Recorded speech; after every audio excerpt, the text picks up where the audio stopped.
Hello, in this video I will focus on Egbert Awakening. Egbert is a free-to-play bow commander who appeared first in Recruitment Pass and later his medals appeared also in Weirwood Memories. Egbert can be very useful for bow-focused low spenders for PvP, and before Awakening he was considered a must-to-have bow commander for bow players because of the increased attack stat he gives.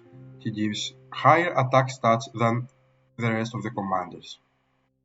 He is also useful in PvE settings, both in Weirwood Memories, Weirwood 3 and versus Rebel Leaders. He can be very useful with his skill that keeps his allies alive for longer, especially for Enzo formations. When Enzo is in low colors, he is a must to have and to use in Rebel Leader formations. Let's now focus more on the details about his attributes and bonuses. His army skills are the following: Bowman attack 50%, total defense 15%, and some fortification stuff that should not even be taken into account. Regarding his guard skills, as I mentioned in the beginning, he is considered as a healer and not a damage dealer. All his skills are regarding keeping his allies alive for longer, with the main one adding a significant amount of damage reduction to allies. In Tavern, Egbert needs desserts to get double friendship points, and he gives 2 stars of aptitude and 3 stars of leadership. Of course, it's not great because the stars that he gives are not many, but it is actually the 2 most important stats in the Tavern, and along with the combat rate, the only ones that matter.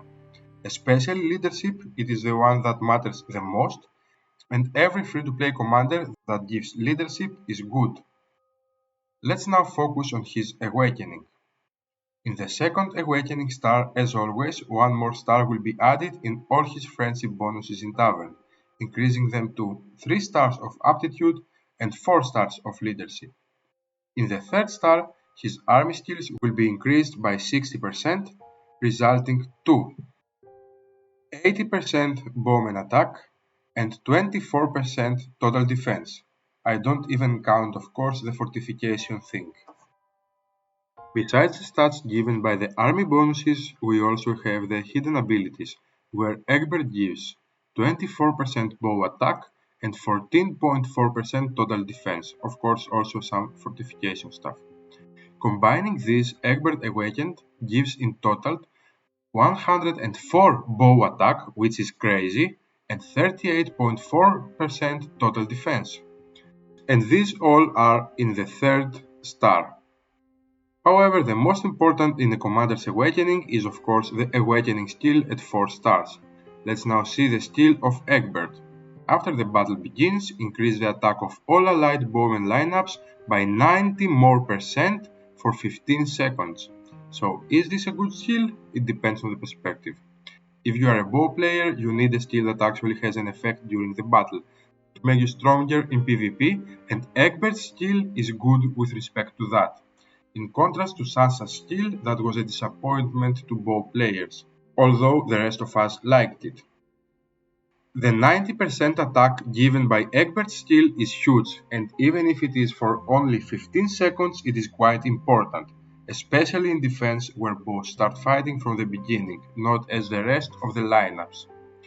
On the other hand, of course, for non-bow players, this is a useless skill. So, what is my recommendation? First of all, as he gives leadership in Tavern and he only needs elite tokens, I strongly recommend to awaken him up to 2 stars in any case. Now, regarding awakening him up to 4 stars, it only depends if you are going to use him in your PvP formation. If you are not bow based, certainly don't do it.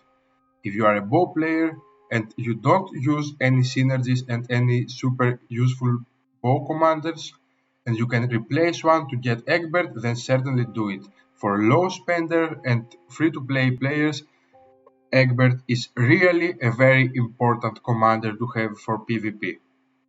If you are not low spender or free-to-play, then of course you can use other stuff for bow setup like the female setup, which are better. Thank you a lot for watching the video and do not hesitate to leave a comment.